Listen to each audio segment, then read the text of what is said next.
У эфіры рацыя, вітаю вас. Што намячаецца ў Беларусі на сувязі са студыяй палітычны аналітык Ігар Тышкевіч. Вітаю вас. Добрый день. Рация. Спадар Ігар, я хачу пагутарыць пра будучыню. Выглядае, што 2025 год будзе які бурлівы. Да чаго рыхтавацца беларусам? Што закупляць? Шампанскае, месцы на могілках, грэчку. Вот дайце параду. Ну, я б сказаў, не першы, не другое, не трэці. Просто От год так. сапраўды будзе насычаны падзеямі.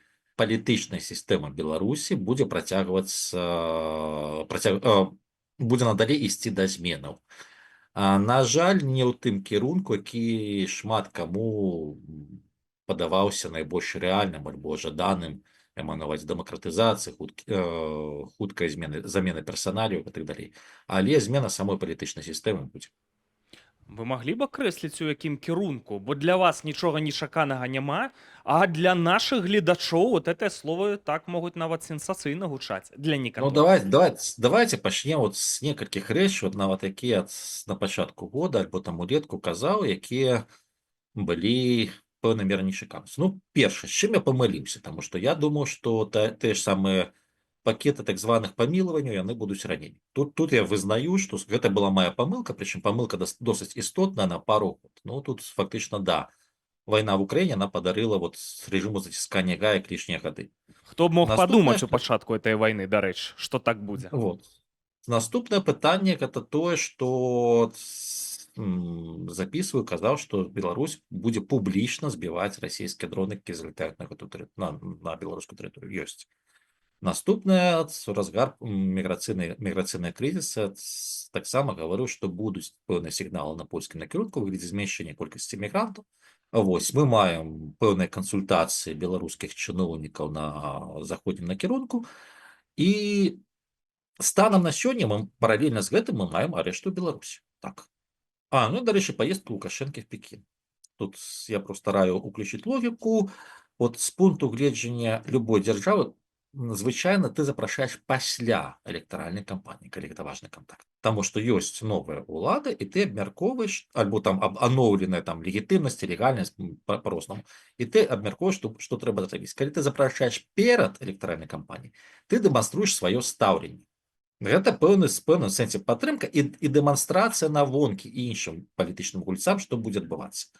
Мы маем запрашэнне Лукашэнкі ў Пекін. Прычым яно было не анансавана кітайскім бокам адкрыта, але яно рыхтавалася, наколькі разумею, апошнія тыдні 4. Таму, хутчэй за ўсё, гэта такое, просто паказаць, хто ў хаце гаспадар. Ну, даць на выпадку ў гэтым рэгіёне. Мы маем зменшэнне ўплыву Расійскай Федэрацыі, прынамсі па сіле, там часткова па афрыканскіх краінах, як не парадаксальна. І ўсё гэта збегаецца прыкладна ў адзін час. Ну і мы маем тая ж сама заява пра магчымыя перамовы. Ну, тут ужо все выказаліся. Таму для Александра Лукашэнкі будзе ўкрай важным пытанне ўсё ж такі далейшага стварэння сістэмы некага на іранскі ўзор, што нарабіў з тым ж самым беларускім народным сходам і так далей, падрыхтоўка да традзіцыі. Плюс перадумовы палітычнага крызісу ўнутры Беларусі яны не зніклі. Я маю на ўвазе змены ў структуры грамадства, змены ў эканоміцы.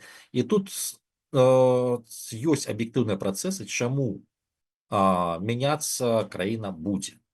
Пытанне ў тэмпах і пытанне, хто наверсе, таму што, яшчэ раз, гэта не абавязкова дэмакратыя адразу, і не абавязкова гэта за некалькі месяцаў. Шмат што залежыць, па-першае, ад падзеяў в Украіне, але з іншага боку, нават калі глядзець беларускую эканоміку, эканамічны рост, так, ён ёсць, ён істотны, але варта заўважыць, што ён значнай мерай абумоўлены расійскім рынкам і санкцыямі. А цяпер давайте просто уявім 3 варыянты. Першы варыянт, тое, што зараз Расія прыняла, скажем так, такі бюджэтны прагноз. Гэта скарачэнне ключавых, сацыяльных нацыянальных праектаў, гэта скарачэнне выдаткаў на рэгіёны, і гэта фінансаванне вайсково-прамысловага комплексу. Ну і сацыяльных выплат малазабяспечаным і былым вайскоўцам. Окей. Але калі у цябе звужаецца цывільны складнік твоей эканомікі, Беларусь значнай меры працавала на гэты цывільны складнік. Гэта азначае, што ці менш замоваў. Што будзе з беларускім ростам экспарта? Да. Наступнае пытанне, калі Расія працуе над, скажем так, ставіць на свой вайскова-прамысловы комплекс, да, могуць быць дадатковыя замовы для Рэспублікі Беларусь, але пытанне, што расейцы ўсё ж такі спрабуюць будаваць заводы свае. В акно магчымасці оно было выкарыстана. Пытанне, што далей. Скарачэнне такіх аб'ёмаў яно фактычна на носе. І гэта адна з прычынаў, чаму ў Менску досыць актыўна варушыцца. Гэта не будзе абвала. Яшчэ раз, ізноў такі абвала не будзе, будзе зніжэнне. Гэта зніжэнне можна нівеляваць, калі ў цябе адкрываюцца іншыя рынкі. А іншыя рынкі ў нашым выпадку, гэта з таго, што даступна, гэта Афрыка, Кітай, а з таго, што пакуль недаступна, але што можа прынесці досыць вялікі прыбытак, гэта заходні накірунак. І ў выпадку заканчэння вайны, калі цябе дапускаюць на працэсы аднаўлення інфраструктуры ў краіне. У будучым у Беларусі гэта так званыя выбары. Вы тут, канешне, все разлічылі, як што будзе адбывацца, ну ўсё ж можа і скончыцца хутка, так? Кампанія па дэзінфармацыі з Крамля. Ад Марыі Захаравай і гэтак далей, но яна мае месца. Байден негадзяй штосьці гатуе, баевікі 5-10, як быццам хоча штосьці зрабіць з Александром Григоровичем. А вы гаворыце, не, зацікаўленая Расія ў Лукашэнку. Патлумачце, каля ласка. Не, Расія зацікавлена часткова. Расія хацела бы яго памяняць, дарэчы. Пытанне на каго? Лукашенко занадта любіць уладу, ён занадта непрадказальны, і для Лукашэнкі зноў-такі пытанне сяброўства з Расіяй вельмі небяспечна. Асабліва ў фармаце выхаду альбо заканчэння ці замарозкі расійска-украінскай вайны. Таму што з аднаго боку так, ён сёння гарантуе пэўны ўзровень падтрымкі, з другого боку, Лукашенко ёсць Лукашенко. І ў такім фармаце атрымліваецца, што для Расійскай Федэрацыі, давайте уявім, Расія вымушана пайсці на пэўныя кампрамісы, глыбокія па ўкраіне. Да? Для таго, каб стабілізаваць унутрыпалітычную сітуацыю, даць карціну перамогі, патрэбна перамога на іншым флангу. Я тут хочу нагадаць 95-й год, пачатак так званай інтэграцыі. Калі Ельцин фактычна купіў інтэграцыйныя працэсы на чале з Лукашэнкам пасля паражэння ў першай чечэнскай. І гэта спрацавала. Гэта як класна спрацавала. Ельцин тады в 96-м вышел, да, в Чечне у нас не получилось, но я собиратель земель. Вот Белоруссия к нам идет. Вуаля. Але у такім выпадку гэта інтэграцыя дайшла до таго моманту, што калі ты хочаш наступны крок, то Лукашенко лішні. Вы чакаеце, што падчас гэтых выбараў нешта з ім можа здарыцца? Абсолютна не. Гэта не падчас выбараў. Гэтыя выбары хутчэй скончацца нармальна, просто кажу пра логіку працэсаў пасля, таму што тут не абавязкова выбары. Таму што на гэтай электаральнай кампаніі хутчэй за ўсё, псеўдаэлектаральнай кампаніі ему намалююць там адсоткаў 90-92, каб супакоіць, скажем так, таварыша, ён закрые хаця б часткова сваю псіхалагічную траўму 20-го года, таму што вялікі адсотак і адсутнасць масавых пратэстаў. Таму што Расійская Федэрацыя зараз няма рэсурсу, каб адначасова падтрымліваць крызісы на некалькіх накірунках. Для іх зараз прыярытэтна гэта парламенцкія выбары в Малдове, для іх прыярытэтна гэта на дадзены момант Грузія і утрымаць пэўным сэнсе Арменію. Плюс калі адкінуць яшчэ афрыканскі накірунак.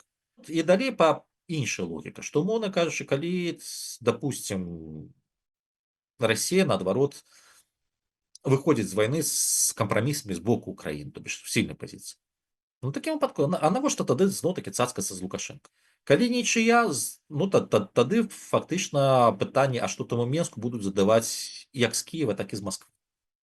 Зноў-такі для яго небяспека. Ён зараз і круціцца, яму трэба атрымаць некую адносна бяспечную сітуацыю, і таму, дарэчы, ён і хоча ўвайсці перамоўны працэс, таму што гэта не толькі легітымацыя, але гэта пэўны ўдзельнік перамоўнага працэсу, супраць якога неяк так не з рукі проста адразу дзейнічаць.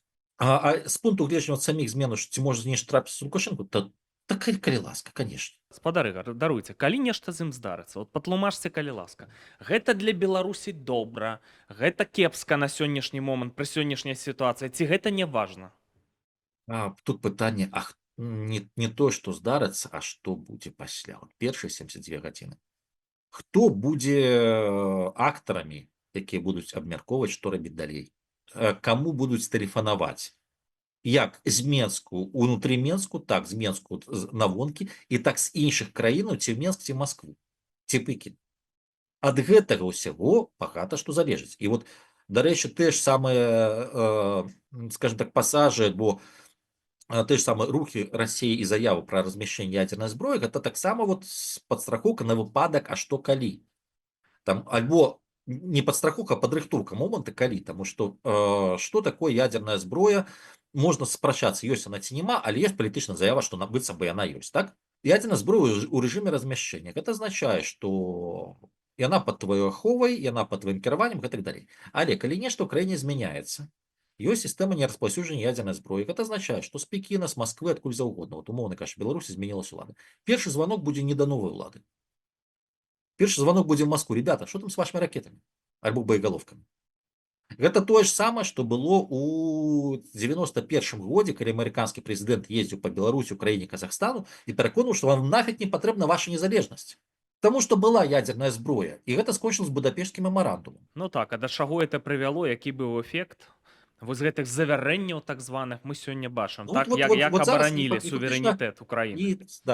і Расія спрабуе фактычна згуляць тую ж самую гульню. Спадар Ігар, дык можа з ім нешта здарыцца ў кароткатэрміновай перспектыве? Як вы А, лічыце? Все-таки вот эта ну, кампанія па дэзінфармацыі, ну не проста давайте ж так так. робіцца. Яшчэ раз, у 8 жніўня 2020 года, за дзень да галасавання, у меня на канале ёсць ролик, які так і называецца, гэта ягоны апошні электаральны тэрмін, поўны электаральны тэрмін. Гэта азначае, я быў упэўнены, ну і час паказаў, што я меў рацыю, што падзеі 20 год не прывядуць да змены рэжыму ў Беларусі. Гэта азначае, што ад выбараў да выбараў ён прасядзіць. Але пры гэтым слова апошні поўны электаральны тэрмін, гэта азначае, што можа абрацца альбо намаляваць себе любы вынік, але дасядзіць да канца будзе ўкрай цяжка, амаль немагчыма. І тут пытанне унутраных працэсаў Беларусі, стану грамадства і знешніх палітычных працэсаў. І чаму якраз такі ёсць варыянты некалькі, гэта по-добрым, умоўна кажучы, нават з помнікамі, з падзякай, гэта просто перадача. Ёсць варыянт назовем так, унутрыпалацавага пераварота, ёсць варыянт, калі рушыцца вся сістэма, тады гуляюць і знешнія чыннікі, ёсць варыянт Масквы. Любы з іх, але ў кароткатэрміновай перспектывы зараз пару месяцаў я не думаю. Ну, шчыра. Я спрабую паглядзець на усю гэтую сітуацыю вачыма функцыянераў рэжыма Лукашэнкі, так вот наменклатуры. Яны бачаць, што шэф, нават калі паглядзець на відэа, што у кепскім ён досыць стане, яго трасе, часам ён у стане грогі. Ну ёсць адчуванне, што у хуткім часе можа з ім нешта здарыцца. Ну і напэўна задумваюцца, а што мы будзем увогуле рабіць у этой сітуацыі? Як вы думаеце, там у рэжыме Лукашэнкі ёсць нейкія персаналіі, нейкія цэнтры, якія здольныя стаць лакаматывам беларускай палітыкі? Ну, ёсць некалькі групаў, якія ў любым выпадку будуць між сабой вырашаць, што рабіць далей. І апасярэдавана, назовем так, вайну між гэтымі групамі, мы нават нейкія адлунні гэтай вайны мы бачым сёння, калі там заявы альбо ў бок сілавікоў, што ребята хватит, альбо перепалка прарасійская, ну, умоўна кажучы, беларусацэнтрычна, калі можна так назваць, часткі агітатараў, з розныя, назовем так, механізмы эканамічныя, ну, не экспансія, забеспечення экспарта падыходу там і на расійскім рынку, і на іншых рынках. Ёсць некалькі групаў, якія між сабой, ну, не то што канкуруюць, яны все знаходзяцца ў адной і той жа пірамідзе, але яны маюць, ну, крышку адрозныя погляды А што это за на група? то, што... Ну, давайте пакуль што пакінем. Я вас зразумеў. Я правільна разумею, спадар Ігар, што вы вось нейкія палітычныя суб'екты, скажем так, ці умоўна палітычныя суб'екты, якія знаходзяцца за межамі Беларусі, не бераце ў разлік. Даруйце, калі ласка, вот каб яны не браліся ў разлік зусім, то, ў прынцыпе, у Лукашэнкі было все цудоўна. Так, зараз з пункту гледжання вот, ресурснай базы, пад ресурсам я разумею не фінансаў, у тым ліку ідэалогію, кадравы патэнцыял і так далей, усе бакі супрацьстаяння знаходзяцца ў аднолькавым функцыянальным крызісе. Як умоўны Лукашенко, так і умоўна Ціхановская, яны па-рознаму просто знаходзяцца. Настроі насельніцтва яны ўжо не такія, як умоўна кажучы, нават у 15 годзе, у 19 раз. Змянілась менавіта вот такая каштоўнасная палітра беларускага грамадства. І электаральная база Лукашэнкі, яна ўжо менш за 35% дакладна. Яна не будзе расці, гэтая група змяншаецца. Іншыя групы, яны былі па-за палітыкай 20 года, яны палітызаваліся. Нават калі зараз не выходзіць на вуліцу, гэта не азначае, што ім ўсё адно. Так, Лукашенко сёння ўспрымаецца значная частка насельніцтва как найменшае зло. Але гэта не азначае, што падабаецца. Гэта азначае, што іншых няма. Вось. І адпаведна, альбо ты ёсць варыянт, альбо ты заціскаеш гайкі, гэта дае табе некалькі год, але бясконца заціскаць гайкі немагчыма, таму што гэта здараецца проста некантраляваны выкід энергіі. Ён можа быць абсалютна розны. Праз пэўны час. У нас уже рэжым заціскання гаек, з 20-го года, з 21-го, калі браць так сур'ёзна. Гэта ўжо досыць багата. І пра гэта гавораць нават самі ўжо прапагандысты. Для таго, каб атрымаць нейкую стабільнасць унутрыпалітычную, табе трэба у тым ліку размаўляць з іншымі групамі. Іншая група маць іншыя каштоўнасныя арыенціры. Меншы патэрналізм, больше свабодах і так далей. Гэта значыцца, што ты мусіш, калі не вяртаць частку апаненту, то ствараць прота-апазіцыйныя партыі, хаця б на ўзоры Расіі, вось гэта новыя людзі, Нечаева. Хаця б такое, якія гавораць на ліберальнай павесткі. Вам тыповы паказальнік, а чаму Канапацкая пайшла? Вось чаму. Але гэта Не першы раз. у тым ліку рэакцыя на тое, што адбываецца за мяжу. Вернуць частку з гэтых людзей, так, рэжым бы зацікаўлены, але каб яны былі палітычна пасіўнымі ў пэўны час. Тут такая раздвоеная пазіцыя, што палітычна пасіўным, інтэлектуальна і разумна пераканаць яны не могуць, а калі справаць застрашыць, то гэта людзі не вяртаюцца. Разумееце, неяк так розуму не хапае у тых, хто запускае гэты працэс. Але як бы там не было, ёсць і такое. З іншага боку, ёсць разуменне, што калі ты выходзіш з рэжыму эскалацыі з суседзямі, улічыш, што суседзі абралі якасць партнераў пэўнай палітычнай групы, якія знаходзяцца зараз за мяжой, так ці інакш, ты з гэтымі палітычнымі групамі будзеш камунікаваць. Па заканчэнні вайны альбо пры зупынцы ты будзеш камунікаваць з яшчэ адным цэнтрам, які вельмі небяспечны з пункту гледжання існавання рэжыма і з пункту гледжання проста традыцый палітычных. Гэта тыя ж самыя беларускія вайскоўцы, якія ваююць у Украіне. Таму што там іншы псіхалагічны падыход, што ёсць задача, ты яе выканаў, ёсць верыфікацыя, наколькі ты яе выканаў. Няма бясконцых семінараў і паездак дзеля селфі з чарговым палітыкам. Таму што там інша. А што гэта табе дало? Гэта пытанне, аднолькава непрыемнае як для Лукашэнкі, так і для ягоных апанентаў. Вось, таму будуць кантакты з усіма, і ці варшаўская, ці віленская, ці калі створыцца кіеўская група, у выглядзе нейкіх сваіх прадстаўнікоў на пэўным этапе будзе сядзець прынамсі за сталом кансультацыі, не кажу афіцыйных перамоў. Плюс, калі Лукашенко сыходзіць для стабілізацыі пазіцыі, яшчэ раз улічваючы там некалькі групаў унутры рэжыма Лукашэнкі, яны будуць шукаць вонкавых партнераў. Адным з вонкавых партнераў ёсць палітычныя групы, якія за мяжой. Гэта таксама магчыма. Таму спісваць якраз такі тых, хто з'ехаў, нельга. Просто пытанне так, да, з майго пункту гледжання, я лічу, што значная частка дзеянняў, яны абсалютна неэфектыўныя, яны часам нават неразумныя, дадаруюць мяне гэтыя людзі, але пры гэтым я не падыходжу з пазіцыі, што такая дзейнасць, што дзейнасць у дыаспары не патрэбна, яна вельмі патрэбна, яна патрэбна разумная, лагічная. І гэта беда, што пэўныя рэчы робяцца не так. Спадар Ігар, варыянт анексіі Беларусі. Наколькі гэта рэалістычна? Як я казаў, што ў выпадку, калі Расія церпіць паражэнне, гэта дастаткова рэалістычна. Прычым з выкручваннем рук з рэзкай заменай, я маю на ўвазе ў вайне ў Украіне.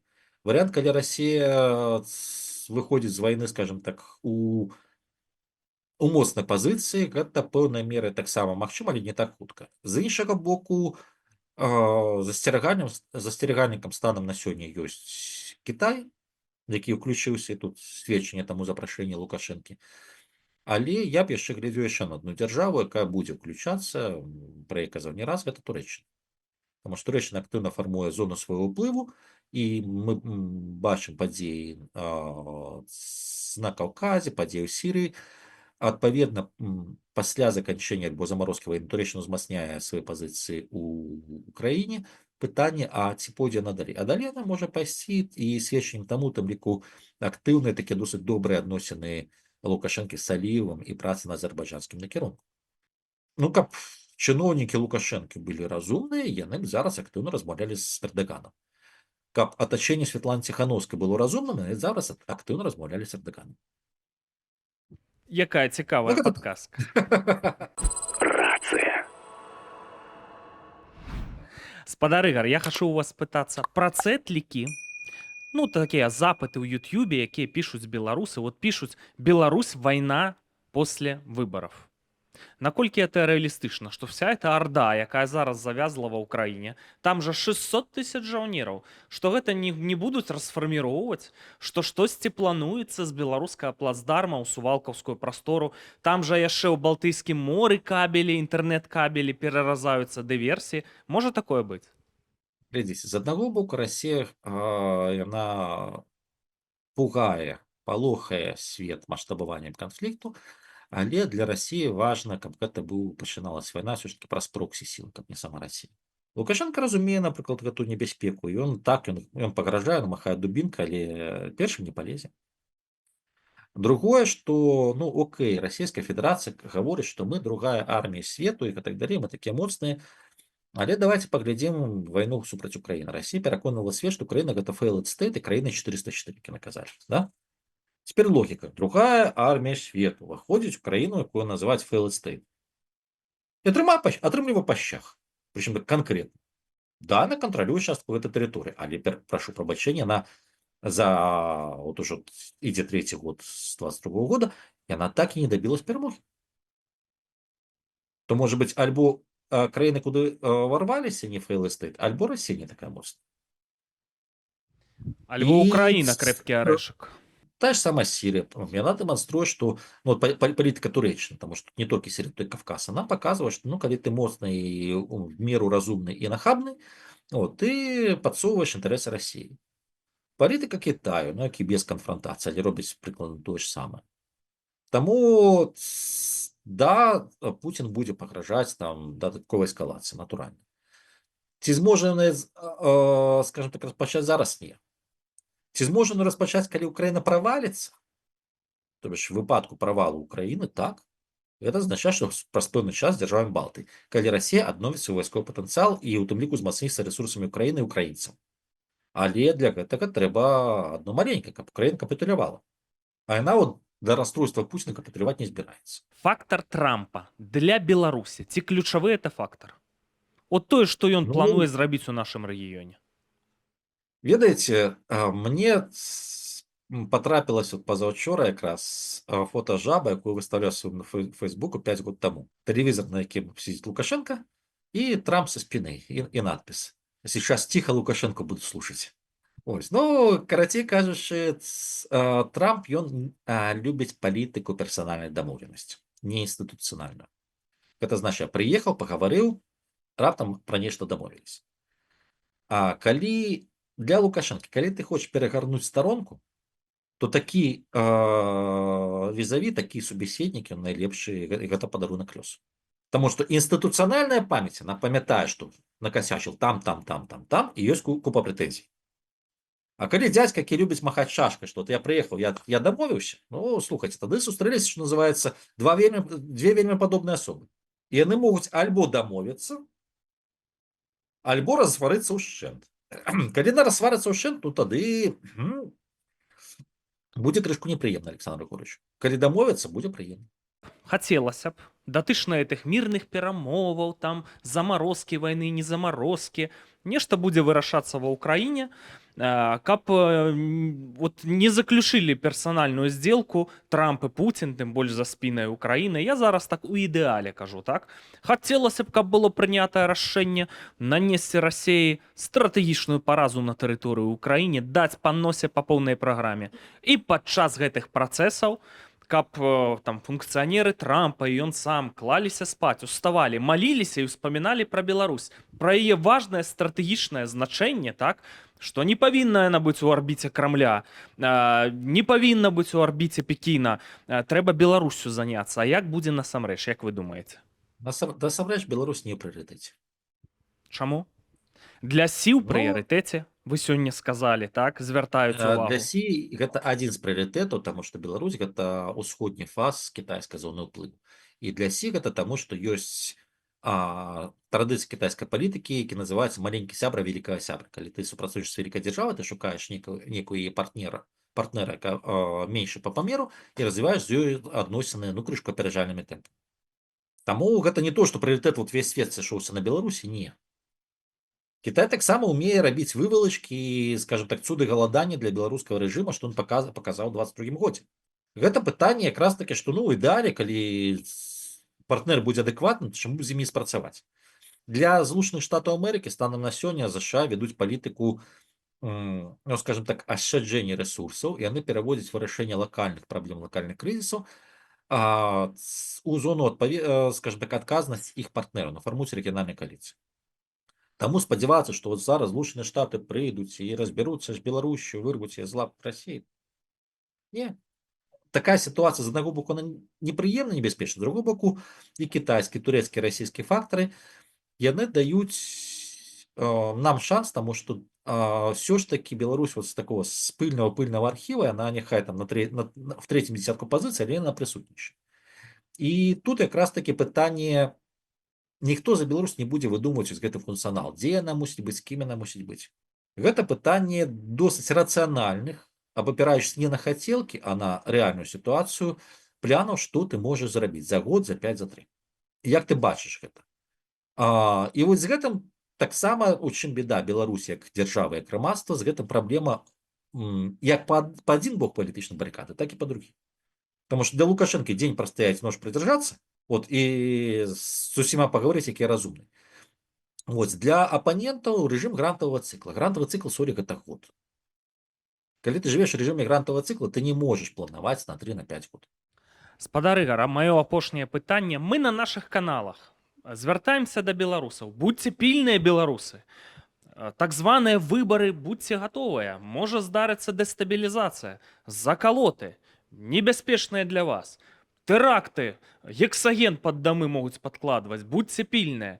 Эканамічны абвал можа ляснуцца, рубель пойдзе ў пляскі. Рызыка вайны ў будучым, Беларусь, вайсковы плацдарм, тэатр баявых дзеянняў. Вешаем людзям локшыну на вуш? Не. Глядзіце, просто пытанне яшчэ раз. Вяртаемся да пачатку, што наконт эканомікі. Ну, згадаць, я казаў пра тое, што она будзе прасядаць, правда? Вось, наконт небяспекі. Пры пэўных сцэнарыях, калі, скажем так, Украіна праваліцца сабе, так, натуральна, она ёсць. Я не буду крытыкаваць і не крытыкаваць, просто пытанне балансу.